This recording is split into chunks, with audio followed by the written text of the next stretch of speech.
사도신경하심으로 신앙 고백하겠습니다.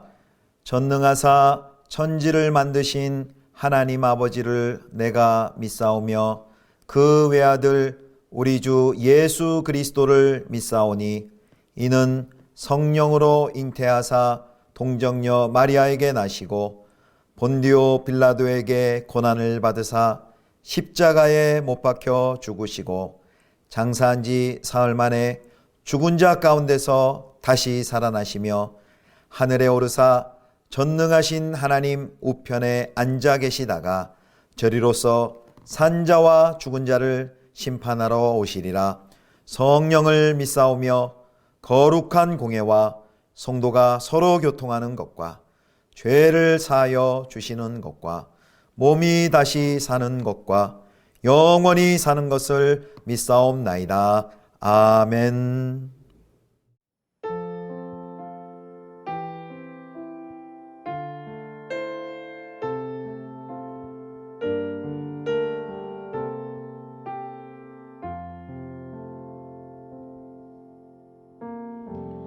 약할 때 강함 되시네 나의 보배가 되신 주 나의 모든 것 주 안에 있는 보물을 나는 포기할 수 없네 주 나의 모든 것 십자가 죄 사하셨네 주님의 이름 찬양해 주 나의 모든 것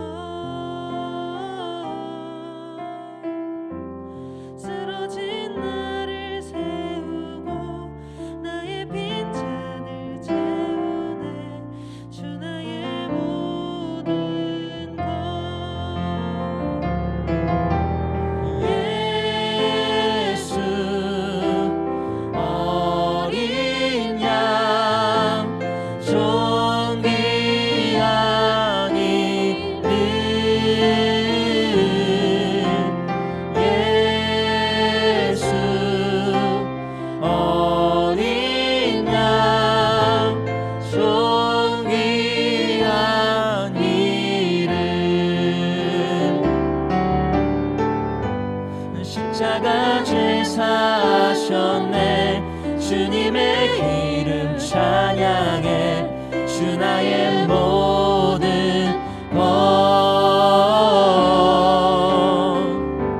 쓰러진 나를 세우고 나의 빈잔을 채우네 주 나의 모든 것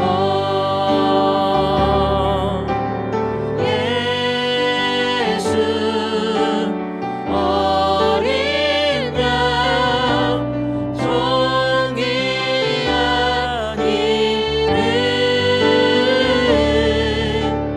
예수 어린 양 존귀한 이름 예수 예수 어린 양 존귀한 이름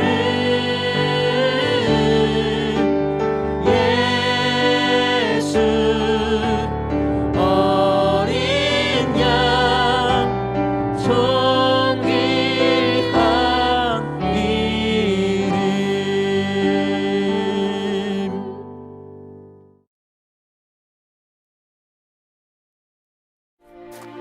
우리가 밤에 블레셋 사람들을 추격하여 동틀 때까지 그들 중에서 탈취하고 한 사람도 남기지 말자. 무리가 이르되 왕의 생각에 좋은 대로 하소서.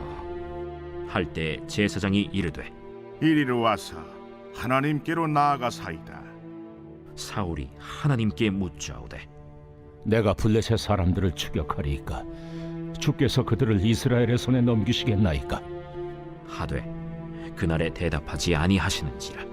너희 군대의 지휘관들아 다 이리로 오라. 오늘 이 죄가 누구에게 있나 알아보자. 이스라엘을 구원하신 여호와께서 살아계심을 두고 맹세하노니 내 아들 요나단에게 있다 할지라도 반드시 죽으리라. 하되 모든 백성 중 한 사람도 대답하지 아니하매 이에 그가 온 이스라엘에게 이르되 너희는 저쪽에 있으라. 나와 내 아들 요나단은 이쪽에 있으리라. 백성이 사울에게 말하되 왕의 생각에 좋은 대로 하소서. 이에 사울이 이스라엘의 하나님 여호와께 아뢰되 원하건대 실상을 보이소서. 하였더니 요나단과 사울이 뽑히고 백성은 면한지라. 사울이 이르되 나와 내 아들 요나단 사이에 뽑으라. 하였더니 요나단이 뽑히니라. 사울이 요나단에게 이르되 내가 행한 것을 내게 말하라. 내가 다만 내 손에 가진 지팡이 끝으로 꿀을 조금 맛보았을 뿐이오나 내가 죽을 수밖에 없나이다. 요나단아, 내가 반드시 죽으리라. 그렇지 않으면 하나님이 내게 벌을 내리시고 또 내리시기를 원하노라. 백성이 사울에게 말하되 이스라엘의 이 큰 구원을 이룬 요나단이 죽겠나이까? 결단코 그렇지 아니하니이다. 여호와의 살아계심을 두고 맹세하옵나니 그의 머리털 하나도 땅에 떨어지지 아니할 것은 그가 오늘 하나님과 동역하였음이니이다. 하여 백성이 요나단을 구원하여 죽지 않게 하니라. 사울이 블레셋 사람들 추격하기를 그치고 올라가매 블레셋 사람들이 자기 곳으로 돌아가니라. 사울이 이스라엘 왕위에 오른 후에 사방에 있는 모든 대적 곧 모압과 암몬 자손과 에돔과 소바의 왕들과 블레셋 사람들을 찾는데 향하는 곳마다 이겼고 용감하게 아말렉 사람들을 치고 이스라엘을 그 약탈하는 자들의 손에서 건졌더라. 사울의 아들은 요나단과 이스위와 말기수하여 그의 두 딸의 이름은 이러하니 맏딸의 이름은 메라비요 작은 딸의 이름은 미갈이며 사울의 아내의 이름은 아히노아미니 아히마아스의 딸이요 그의 군사령관의 이름은 아브넬이니 사울의 숙부 넬의 아들이며 사울의 아버지는 기스요 아브넬의 아버지는 넬이니 아비엘의 아들이었더라. 사울이 사는 날 동안에 블레셋 사람과 큰 싸움이 있었으므로 사울이 힘센 사람이나 용감한 사람을 보면 그들을 불러 모았더라. 성도 여러분, 좋은 아침입니다. 5월도 오늘과 내일 이틀만 남았네요. 오늘도 주 안에서 복된 하루 되시기를 축복합니다. 오늘은 매일 성경 사무엘상 14장 36절부터 52절까지의 말씀으로 하나님과 상관없는 삶이라는 제목으로 함께 하나님 말씀 묵상하겠습니다. 오늘 본문에는요, 블레셋과의 전쟁을 수행하다가 사울이 금식 맹세에 따라서 자기 아들 요나단을 죽이려고 하자 이스라엘 백성들이 그것을 말리고 요나단을 살리는 내용이 나와 있습니다. 오늘 본문 14장 36절부터 읽었는데요. 37절에 보면 제사장의 권위로 사울은 하나님의 궤 앞에 나아가서 하나님께 물어봅니다. 자, 내용을 보겠습니다. 37절입니다. 사울이 하나님께 묻자오되 내가 블레셋 사람들을 추격하리이까 주께서 그들을 이스라엘의 손에 넘기시겠나이까 하되 그날에 대답하지 아니하시는지라. 하나님께 블레셋을 추격할지 물었지만 하나님께서 아무런 대답을 하지 않으십니다. 성경은 그 침묵의 원인에 대해서는 설명하지 않고 있는데요. 이 사울은 이렇게 생각합니다. 이렇게 하나님 응답하지 않는 것은 누군가 몰래 이 금식의 맹세를 어겼기 때문일 것이다 라고 추측을 합니다. 그리고 그 책임 소재를 분명하게 하기 위해서 죄책의 진원지를 알아보기 위해 지휘관들 불러 모읍니다. 그리고 극단적인 맹세를 시키죠. 자, 14장 39절입니다. 이스라엘을 구원하신 여호와께서 살아계심을 두고 맹세하노니 내 아들 요나단에게 있다 할지라도 반드시 죽으리라 하되 모든 백성 중 한 사람도 대답하지 아니하매. 아들 요나단에게 그 죄책의 원인이 있을지라도 아들이라도 반드시 죽일 것이다 라는 말을 합니다. 이 자신에 대한 그 지나친 확신에서 나온 맹세의 남발이죠. 자, 그렇게 하고 그 맹세를 한 후에 이제 제비를 뽑습니다.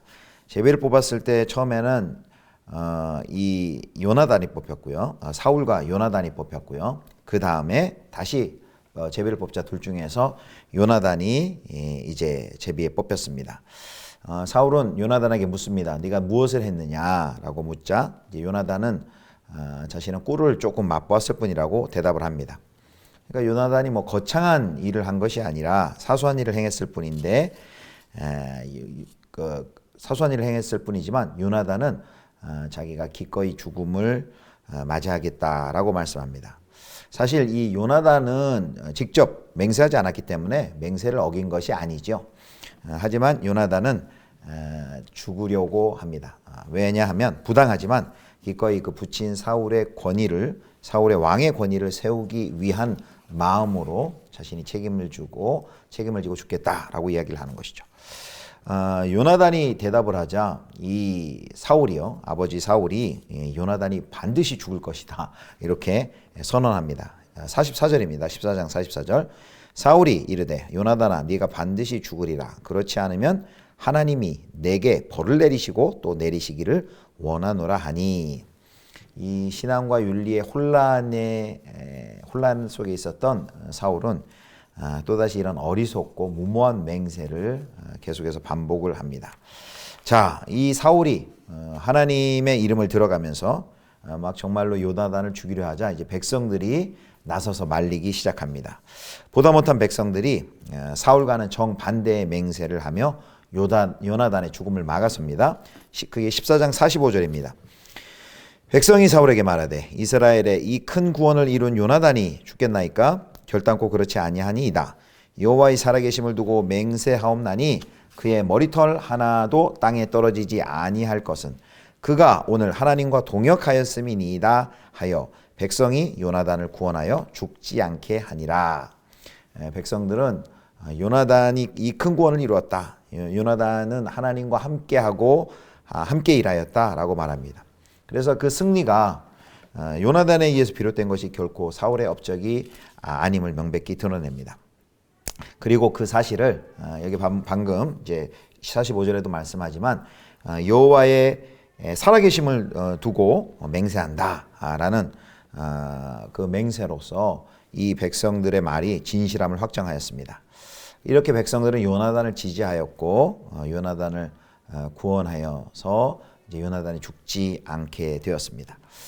여기서 우리가 분명히 해야 하는 것은요, 사울의 맹세를 부지중에 어기고 또 요나단이 음식을 먹은 그것이 잘못이 아니라 사울이 백성으로 맹세하게 시킨 것이 잘못이었다는 것이죠. 즉 사울의 맹세가 잘못이었다는 것입니다. 요나단이 꿀을 먹은 것이 잘못이 아니라 잘못된 맹세가 잘못된 결과, 즉 하나님과 동행한 자에 대한 서형 선고를 가져왔지요.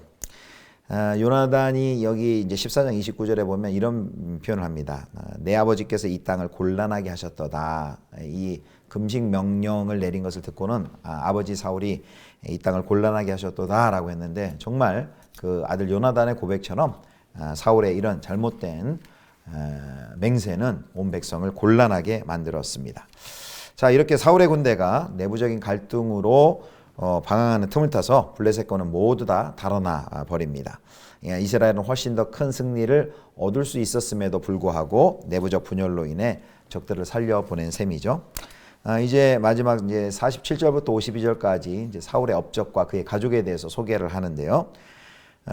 비록 사울이 어리석은 왕이었지만 하나님은 그 때문에 이스라엘을 버리시지 않으셨습니다. 하나님께서는 이런 흠집난 사울을 자신의 도구로 사용하셔서 주변의 모든 원수로부터 이스라엘의 평화를 지켜주셨습니다. 그것이 이제 47절, 48절에 나오는데요. 47절입니다.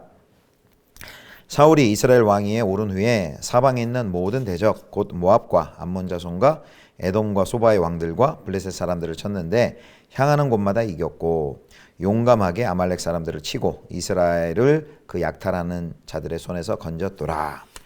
그런데 오늘 본문의 이제 52절에는 마지막에는 사울이 그렇게 별로 성공적인 왕이 되지 못했음을 이렇게 밝힙니다. 52절입니다. 사울이 사는 날 동안에 블레셋 사람과 큰 싸움이 있었으므로 사울이 힘센 사람이나 용감한 사람들을 보면 그들을 불러 모았더라. 사울이 평생 블레셋과 전쟁하고도 결정적인 승리는 거두지 못했습니다.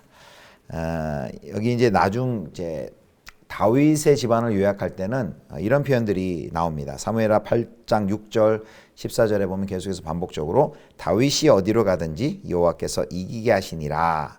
그런데 사울의 업적에는요, 이런 표현을 전혀 볼 수가 없습니다. 그의 기록에서는 하나님을 찾아볼 수가 없습니다. 하나님이 함께 하셨다, 하나님이 구원하셨다, 이런 표현이 없습니다. 그래서 여기 방금 47절부터도 언급된 것을 보면 세상의 관점에서 보면 사울은 이전의 역사보다 더욱더 앞서가는 역사를 이룹니다. 강한 군사력을 바탕으로 이스라엘 주변의 이민족과 싸워 이깁니다. 이것이 이스라엘 백성들이 그토록 원했던, 사무엘에게 요구했던 이상적인 왕의 모습이죠. 그런데 사울은 이스라엘을 강한 나라로 만들었지만 하나님과 상관없는 사람으로, 그 자신은 하나님과 상관없는 사람으로 살았습니다. 안타깝게도 그는 하나님께 인정받지 못했습니다. 그래서 우리는 성공의 의미를 오늘 본문을 통해서 다시 한번 생각해 봐야 합니다.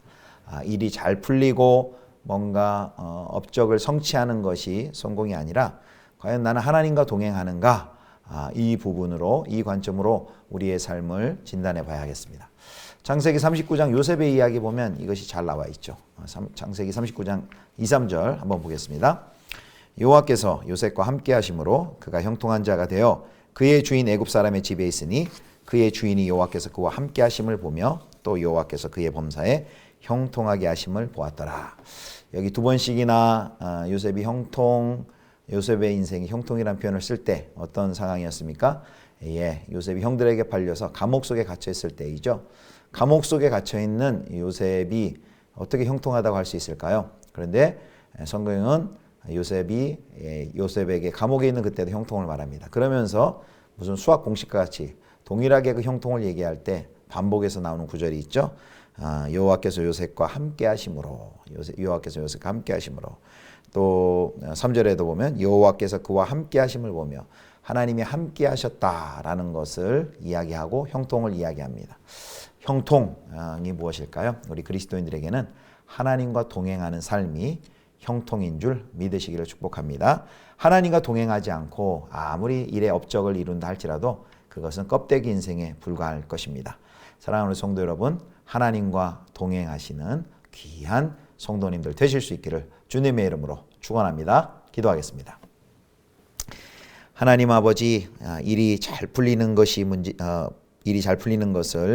우리의 관심에 두는 것이 아니라 하나님과 동행하는지, 오늘 하나님과 동행하는 삶을 사는지 늘 점검하는 저희가 되게 하여 주시옵소서. 주님의 뜻이 아니라면 언제든지 우리의 생각과 주장을 굽히고 온전히 주님께 순종함으로 하나님과 동행하는 저희들 되게 하여 주옵소서. 우리 구주 예수 그리스도의 이름으로 기도드립니다. 아멘. 주님 가르쳐 주신 기도하겠습니다. 하늘에 계신 우리 아버지여, 이름이 거룩히 여김을 받으시오며 나라의 임하옵시며 뜻이 하늘에서 이룬 것 같이 땅에서도 이루어지이다. 오늘날 우리에게 일용할 양식을 주옵시고 우리가 우리에게 죄 지은 자를 사하여 준 것 같이 우리 죄를 사하여 주옵시고 우리를 시험에 들게 하지 마옵시고 다만 악에서 구하옵소서. 대개 나라와 권세와 영광이 아버지께 영원히 있사옵나이다. 아멘.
내